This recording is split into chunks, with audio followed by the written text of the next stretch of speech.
आज का जो हमारा चैप्टर है ये वेरी वेरी इंपॉर्टेंट चैप्टर है। ये उन सभी स्टूडेंट्स के लिए जो क्लास 9th के स्टूडेंट्स हैं और वो इकोनॉमिक्स को पढ़ रहे हैं। निर्धनता एक चुनौती, क्योंकि इस चैप्टर से सबसे ज्यादा क्वेश्चन आपके पेपर में आपके आते हैं। बड़ा चैप्टर भी है और आसान चैप्टर भी है।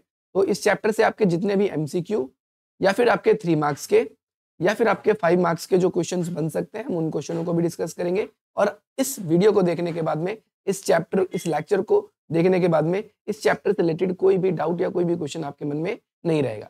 तो चलिए स्टार्ट करते हैं। हम इसे सपोर्टिव मटेरियल से पढ़ रहे हैं। सबसे पहले आपको चैप्टर का नाम का मीनिंग क्लियर कराएंगे। निर्धनता एक चुनौती। सबसे पहले निर्धनता होती क्या है, निर्धनता किसे कहते हैं, पेपर में क्वेश्चन ये आएगा।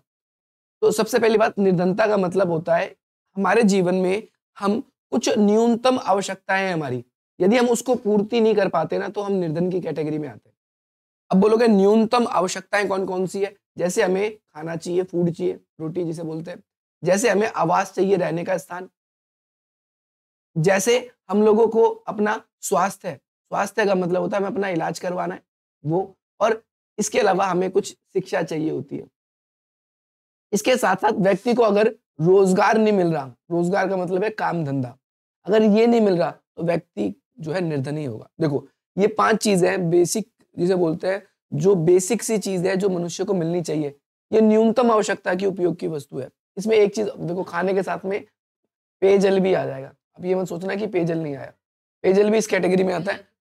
पीने वाला पानी पेयजल होता है। खाना मिलना चाहिए, खाना का मतलब कोई कोई पर्सन ऐसा है जिसे खाना नहीं मिलता, समय से फूड नहीं मिलता, या फिर उसको, जैसे आपके तो मम्मी पापा आपके लिए फूड का अरेंज करते हैं, काम करके आते हैं, रोजगार उनको मिलता है। लेकिन अगर किसी व्यक्ति को खाने को नहीं मिलता, पीने को पानी नहीं मिलता, रहने को जगह नहीं मिलती, वो बीमार होने पे अपना ठीक से, चाहे हॉस्पिटल में सरकारी ही सही, लेकिन इलाज नहीं करवा पाता, वो अपनी शिक्षा नहीं ले पा रहा और उसके पास में रोजगार का साधन भी नहीं है, तो व्यक्ति क्या है, वो न्यूनतम आवश्यकताओं को पूर्ति नहीं कर पा रहा, और वो क्या होगा, निर्धन कहलाएगा। वो क्या कहलाएगा? निर्धन कहलाएगा। समझ में आ गई? निर्धन हम गरीबों को भी कह सकते हैं। बोलोगे भैया हम भी तो गरीब ही हैं, हम कौन सा कार में घूमते हैं, हम कौन सा लग्जरी क्या कहते हैं होटल में जाकर खाना खाते हैं, हम कौन सा प्राइवेट स्कूल में पढ़ते हैं। देखो, गरीबी का मतलब हम बेसिकली उन लोगों से कर रहे हैं जो अपनी रोजमर्रा की जो जरूरत है, जिस उसको पूरा नहीं कर पा रहे, उसको हम गरीब की कैटेगरी में रखेंगे। यानी व्यक्ति की आमदनी बहुत कम होती है, इतनी कम आमदनी होगी ही नहीं, जिसकी वजह से वो अपनी जो रोजमर्रा की जो जरूरत है, जैसे रोटी, कपड़ा, आश्रय मतलब रहने का स्थान, इसको भी पूरा नहीं कर पाता, वो व्यक्ति क्या कहलाता है? निर्धन कहलाता है। अब निर्धन कहलाता है। आपको अब कोई पूछेगा निर्धन किसे कहते हैं, आई होप आपको पता चल जाएगा। हम रहते कहाँ पर हैं? हम भारत देश में रहते हैं, हम इंडिया में रहते हैं। कहता है कि भारत में, एक तो भाई आपको पता है पहले चीन था, अब लेकिन विश्व में सबसे ज्यादा जनसंख्या अगर किसी देश की है, वो भारत की है। भारत ही सबसे ज्यादा पॉपुलेटेड कंट्री। तो हम क्या देखते हैं कि भारत में हर 5वां व्यक्ति, जो बुक कहता है, बुक के अकॉर्डिंग हर 5 में से एक व्यक्ति क्या है? निर्धन है। यानी भारत में गरीबी जो है वो सबसे ज्यादा है। और विश्व बैंक क्या है? वर्ल्ड बैंक, जो देशों को ऋण देता है, देशों को। जैसे हम नॉर्मल बैंक में जाते हैं तो बैंक से हमें ऋण मिलता है, लोन मिलता है, उस लोन के पैसे से हम कुछ ना कुछ करते हैं अपना जीवन चलाने के लिए। ऐसे ही विश्व बैंक पूरी दुनिया का सबसे बड़ा बैंक है, और ये देश की सरकार को देश में विकास के लिए पैसे देता है। तो उसने अपना आंकड़ा जारी किया है, जिसमें कहता है कि हर 5वां व्यक्ति जो है भारत में, वो गरीब की कैटेगरी में आता है। हर 5 में से एक व्यक्ति आता है। अब बोलोगे हम 5 में से तो कोई नहीं है।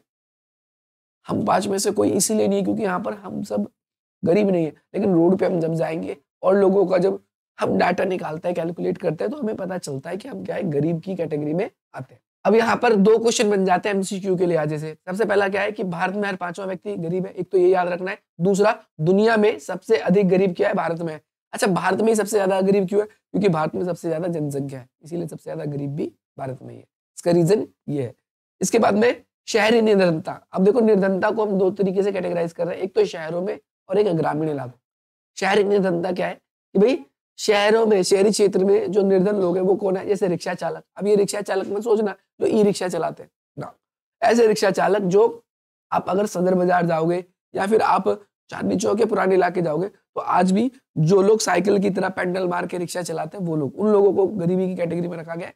दूसरा, कुछ लोग आपने ऐसा भी देखा होगा, जो ठेला होता है, ठेला, वो हाथ से पकड़कर उसको, उस पर पीछे सामान लाद कर खींचते हैं, वो लोग भी गरीब आते हैं। एक आपके होते हैं मोची। मोची, अब ये लोग वो हैं, इनके पास में आज के ज़माने में कोई जल्दी काम करवाने नहीं आता। फेरी वाला मतलब जो घूम-घूम के अपना सामान बेचता है। कई लोग घूम-घूम के बहुत अच्छा पैसा कमा लेते हैं सामान बेचकर, और कई लोग ऐसे होते हैं जिनका पूरा दिन में एक सामान भी नहीं बिकता। ऐसा भी होता है। डिपेंड करता है ना कि वो क्या बेचता है। डिपेंड करता है वो क्या बेचता है। कहता है निम्न मजदूर पाने वाले श्रमिक इत्यादि, जो बहुत कम जो कहते हैं रोजमर्रा का या रोज मजदूरी पर आते हैं। आज आपके यहाँ पर काम है तो आज रख लोगे उनको आप, कल काम नहीं रहेगा तो आप उसको कैसे रखोगे, आप नहीं रख पाओगे। तो यहाँ पर हम कह सकते हैं शहरों में कौन कौन व्यक्ति निर्धन होता है, जिसको कम मजदूरी मिलती है। निम्न मजदूरी का मतलब क्या है, जिसको कम मजदूरी मिलती है। समझ में आ रही है बात। एक मजदूर वो भी आता है जिनके पास में भौतिक जो है परिसंपत्ति नहीं है। भौतिक परिसंपत्ति का मतलब जैसे शहरों में हमने देखा है लोग कम से कम झुग्गी बना के भी रहते हैं, लेकिन कुछ लोग हमारे शहरों में ऐसे भी होते हैं जिनके पास वो भी नहीं होता। वो या तो कहाँ पर रहते हैं, वो यहाँ पर या तो रोड पे सोएंगे या फिर फुटपाथ पे सोएंगे, जो फुटपाथ भी बोल सकते हैं। इसके अलावा रेन बसेरा नाम की जगह होती है एक, रेन बसेरा। रेन बसेरा ये वो जगह होती है जहाँ पर लोगों से थोड़े से पैसे लिए जाते हैं और उनको रहने के लिए, सोने के लिए सारी सुविधाएं दी जाती है। कंबल हो गया, ये रेन बसेरा होता है। हालांकि कई इलाकों में होते हैं, कई इलाकों में नहीं होते। ये देखो आगे बात समझ में, तो हम कहेंगे जिनके पास भौतिक परिसंपत्ति नहीं है। अच्छा, तुमने देखा होगा कई लोग झुग्गी में भी ऐसे रहते हैं जो बहुत अच्छे तरीके से रहते हैं, जिनके घर में टीवी, फ्रिज, वॉशिंग मशीन, सारी सुविधाएं होती है, बस पक्का घर ही नहीं होता। लेकिन झुग्गियों में कुछ रहने वाले लोग ऐसे भी होते हैं जो बरसात में उनके घर में पानी चूता है, और साथ ही साथ में क्या है कि कभी भी उनके घर में आग लग जाती है और घर का जो थोड़ा बहुत सामान होता है वो भी जल जाता है। तो वो लोग भी शहरी निर्धन की कैटेगरी में ही आएंगे, आपको याद रखना है। इसके अलावा ग्रामीण निर्धनता, यानी गांव में निर्धन व्यक्ति कौन होगा? गांव में निर्धन वो व्यक्ति होता है, गांव में भी तुमने देखा होगा, एक होते हैं जिनके पास खुद की जमीन होती है। एक निर्धन एक व्यक्ति वो होता है जो भूमिहीन किसान होता है, यानी वो दूसरों की जमीनों पर खेती करता है, उनके पास खुद की जमीनें नहीं होती, जिन्हें खेतिहर मजदूर भी हम कह सकते हैं। इसके अलावा कुछ ऐसे भी लोग होते हैं जिनके पास ना तो अपनी जमीन है, ना दूसरा कोई खेत में काम करने को दे रहा है, तो वो फिर थोड़ी बहुत मजदूरी करेंगे। हो सकता है साग सब्जी कहीं से खरीद के लाए फिर उसको बेच रहे हैं, या फिर ऐसे किसान जो बहुत ही कम कमा पाते हैं, ये भी इस कैटेगरी में आएंगे। अगला क्या कहता है, सामाजिक वैज्ञानिक दृष्टि से निर्धनता के विभिन्न पहलू। अब निर्धनता के कौन कौन से पहलू है इसके बारे में बताता है। सामान्यतः सबसे पहले निर्धनता का संबंध क्या है, उपभोग के स्तर से है, यानी आप चीजों को कितना कंज्यूम करते हो, आप चीजों को कितना यूज कर पाते हो। आप अच्छी शिक्षा ले पा रहे हो, आप प्राइवेट स्कूल में अच्छे स्कूल में जा पा रहे हो, तो आप अच्छी कैटेगरी में आओगे। आप शिक्षा ले ही नहीं पा रहे, आप स्कूल जा ही नहीं पा रहे, तो आप निर्धन की कैटेगरी में। हम चीजों को कितना उपयोग कर पा रहे हैं, कितना उपभोग कर पा रहे हैं। हम खाना है हमारा, हम खाना कैसा खा रहे हैं, हम खाना अच्छा खाना खा रहे हैं या फिर हमको खाना मिल ही नहीं रहा, तो हम इसमें भी देखेंगे। हम अपना इलाज अच्छी जगह करवा पा रहे हैं या हम अपना इलाज करवा ही नहीं पा रहे। तो निर्धनता को बेसिकली हम कैसे मापते हैं कि व्यक्ति चीजों को कितना उपयोग कर पा रहा है, उपयोग करने की चीज उसके पास कितनी है, इसके आधार पर।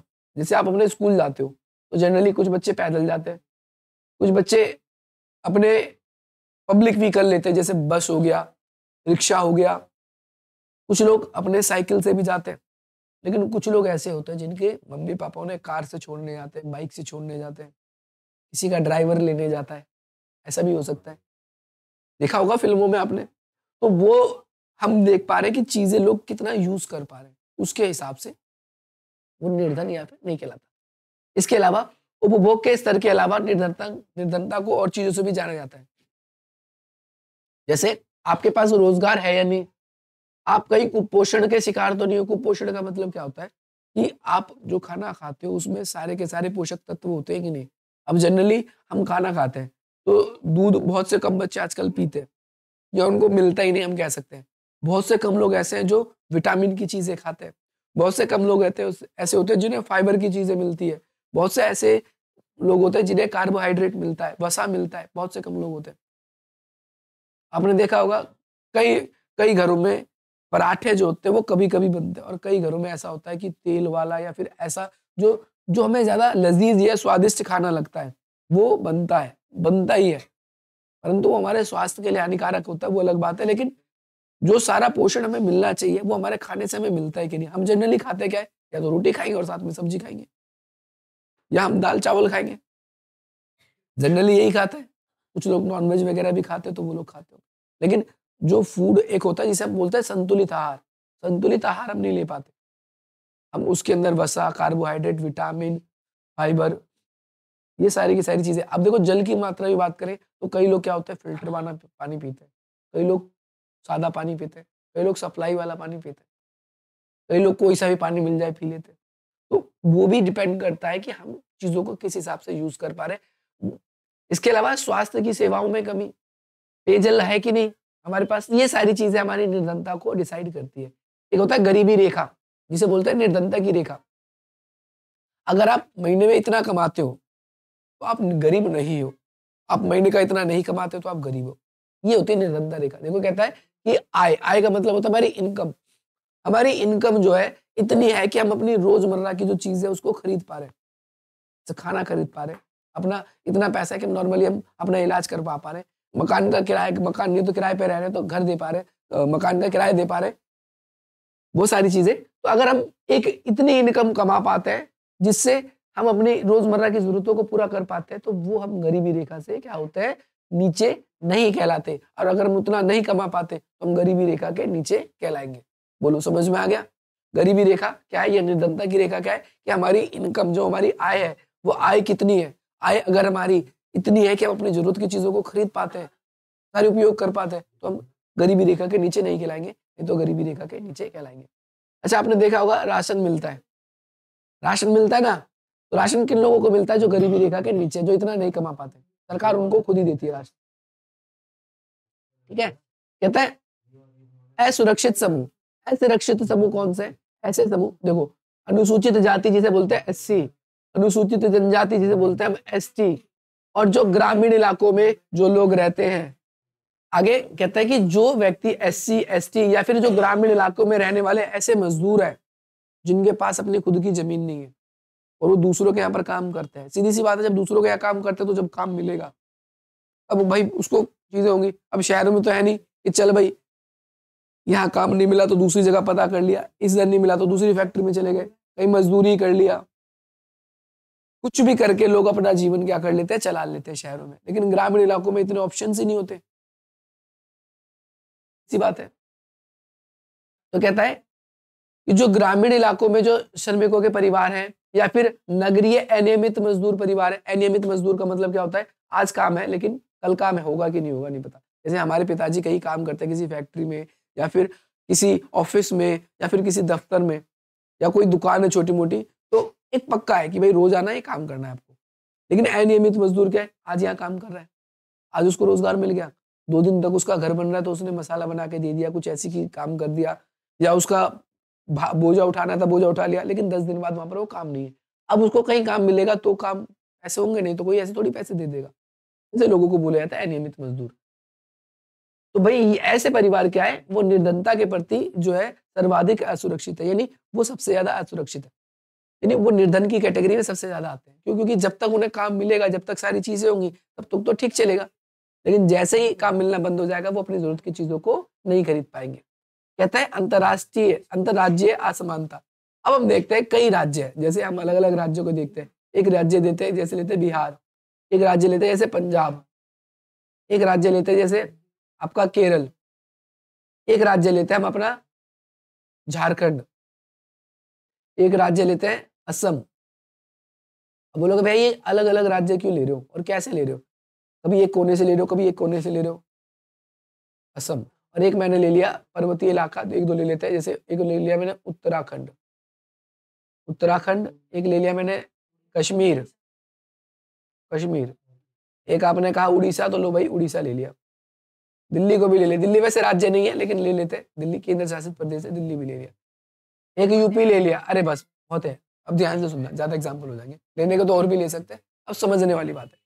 अब इसमें देखो झारखंड में ना बहुत ज्यादा संसाधन पाए जाते हैं। आपने उड़ीसा का, यहाँ पर भी बहुत ज्यादा संसाधन, संसाधन का मतलब कोयला, पेट्रोलियम, लोहा बहुत ज्यादा पाया जाता है। तो यहाँ पर लोगों को कुछ नहीं है तो जाके उन फैक्ट्रियों में काम कर रहे हैं, कम मजदूरी मिल रही है लेकिन काम कर रहे हैं। दिल्ली जैसे इलाकों में बाजार बहुत ज्यादा है, लोग बाजारों में जाके काम कर रहे हैं, मजदूरी कर रहे हैं, सामान इधर से उधर उठा के ले जा रहे हैं, फैक्ट्रियों में काम कर रहे हैं। दिल्ली में आते ना शहर गाँव से कमाने के लिए। बिहार जैसे राज्य में रोजगार बहुत कम है, बहुत कम है। बिहार जैसे, ध्यान से सुनो, ध्यान, तो ये भी तो भारत का ही राज्य है, तो ये निर्धन राज्य कहलाएगा।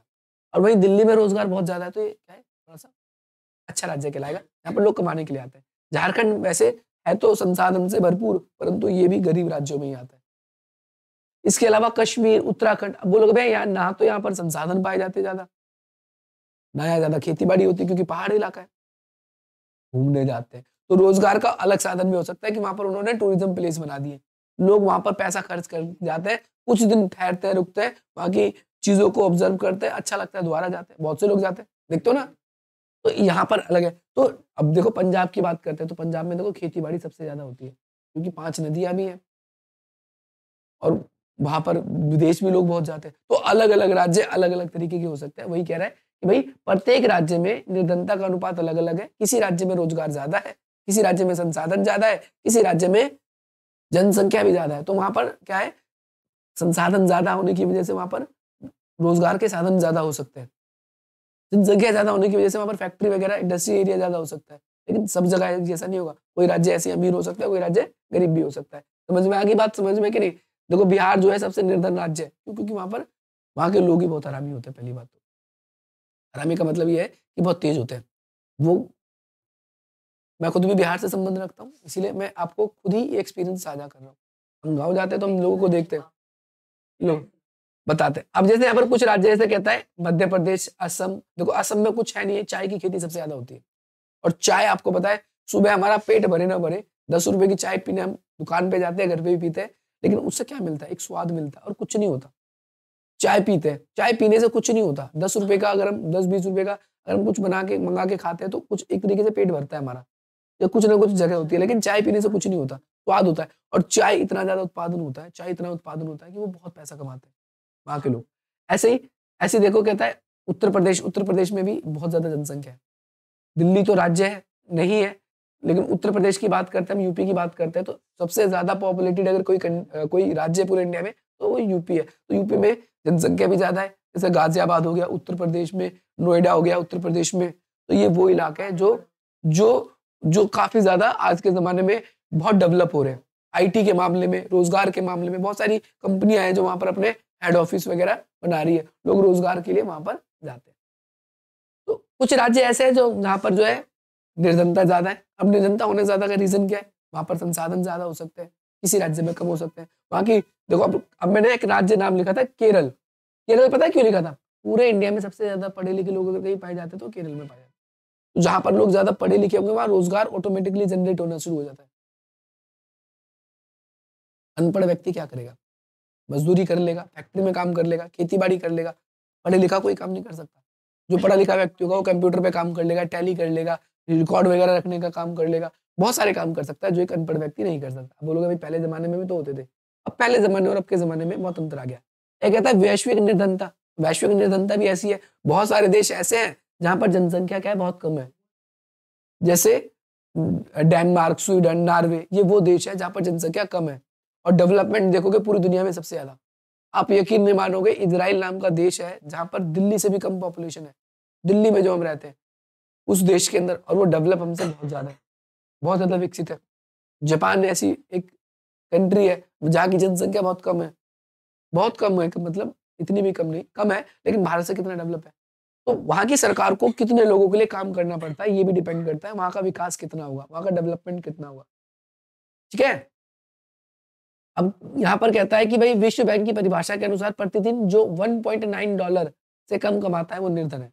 $1.9 का मतलब क्या है, देखो $1 लगभग 25 रुपए के हिसाब से अब आज के जमाने में यूट्यूब पे पढ़ाते हैं, यूट्यूब से पैसे मिलते हैं। मैं आपको बता रहा हूँ $1 जो है वो लगभग, ये $2 मान लो ना, $2 मान लो लगभग इसको। ठीक है। तो जो लगभग लगभग 190 रुपए कमा रहा है एक दिन का, तो विश्व बैंक कह रहा है कि भैया वो गरीब है ही नहीं, वो अपनी जरूरत की चीजें खरीद सकता है। और ये एक व्यक्ति के लिए कहा गया है, सबके लिए नहीं, पूरे परिवार के लिए नहीं कहा गया है, ये ध्यान रखना है। पूरे परिवार, एक परिवार में 5 लोग हैं तो 5 से गुणा कर दो एक दिन में। हाँ बोल तो रहा हूँ, जो इतना इससे कम कमाता है वो निर्धन है, जो इससे ज्यादा कमाता है वो निर्धन नहीं है। 19 पंचे 95, जो जिसका परिवार, अगर परिवार में 5 लोग हैं और परिवार में एक दिन में लोग लगभग 1000 रुपए कमा रहे हैं तो वो लोग निर्धन नहीं है। क्या कहने का मतलब ये है, समझ में आ गया। ये एक व्यक्ति के लिए कहा गया है ये लाइन, ये परिवार के लिए नहीं कहा गया है। क्या बोलना चाहते हो दोस्त? आगे कहता है कि भाई एक यूएनओ नाम की संस्था है, पूरी दुनिया में सबसे बड़ी संस्था है जिसे बोलते हैं यूएनओ, ठीक है भाई, दुनिया में सबसे बड़ी संस्था है जिसे हम बोलते हैं यूएनओ। उसने क्या कर रखा है, एक लक्ष्य लिखा है कि 2030 तक लगभग हम गरीबी खत्म करने का कार्य करेंगे। तो ये याद रखना है, ये एक लक्ष्य रखा है और लक्ष्य हमेशा रखे जाते हैं, कभी भी लक्ष्य पूरे नहीं हो पाते और सरकारी तो ऐसे ही होते हैं। दूसरी बात कहता है राष्ट्रीय आपका प्रतिदर्श सर्वेक्षण यानी नेशनल सैंपल सर्वे ऑर्गेनाइजेशन, ये वो संस्था है जिसने भारत में समय समय पर ये डाटा चेक करती है कि लोग कितने गरीब है कितने नहीं। आपने देखा है जनगणना होती है, हालांकि आपने देखा नहीं होगा, जनगणना हर 10 साल में एक बार होती है। 2011 में लास्ट टाइम हुई थी, 2021 में हो रही थी, परंतु हो नहीं पाई, कोरोना वायरस पेंडेमिक बहुत ज्यादा था, इसकी वजह से। अब होगी जनगणना, अब होगी जनगणना 2025 में, अब की बार होगी जनगणना। तो इस जनगणना में ये चीज दिखाई जाएगी, ये चीज चेक होगा कि हमारे देश में कितने लोग पढ़े लिखे हैं, कितने लोग गरीब है, ये दोबारा से कैलकुलेट होगा। अब तक जितना भी डाटा हमारा होता है वो 2011 के अकॉर्डिंग होता है। आ रही मेरी बात समझ में? अब कहता है निर्धनता को उन्मूलन, यानी निर्धनता को कम करने के लिए हम क्या तरीके अपना रहे हैं। सबसे पहला तरीका हम अपना रहे हैं आर्थिक विकास को बढ़ावा दें। दूसरा हम क्या कर रहे हैं, लक्षित निर्धनता निरोध कार्यक्रम। इसका मतलब ये है कि गरीबी को कैसे रोका जाए इस पे भी ध्यान दे रहे हैं। निरोध का मतलब रोकना होता है एक तरीके से। तो यहाँ पर क्या कहता है, आर्थिक समृद्धि, हम लोगों का इकोनॉमिक डेवलपमेंट बढ़ाएंगे। इकोनॉमिक डेवलपमेंट कैसे बढ़ाएंगे? सबसे पहले हम लोगों को आर्थिक रूप से मजबूत बनाएंगे। और आर्थिक रूप से लोग मजबूत कब होंगे? जब लोगों के पास संसाधन उपलब्ध होंगे। शिक्षा भी एक संसाधन है। जो लोग गरीब है, अगर उन लोगों को एजुकेशन प्रोवाइड हो रही है तो वो अपना डेवलपमेंट कर लेंगे। अब मैं एग्जांपल दे रहा हूँ, मेरे पिताजी जो है वो मजदूरी करते थे, वो पढ़े लिखे नहीं थे, तो उन्होंने जैसे तैसे हमें पढ़ाया, लेकिन आज हम पढ़े लिख गए तो आज के जमाने में हम उनसे थोड़ा सा बेहतर कमा पा रहे हैं। निर्धनता गरीबी को कम करने के लिए शिक्षा या संसाधनों तक पहुंच होनी चाहिए। अगर हमारी संसाधनों तक पहुंच होगी तो हम उन संसाधनों का उपयोग करके ज्यादा से ज्यादा कमा सकते हैं।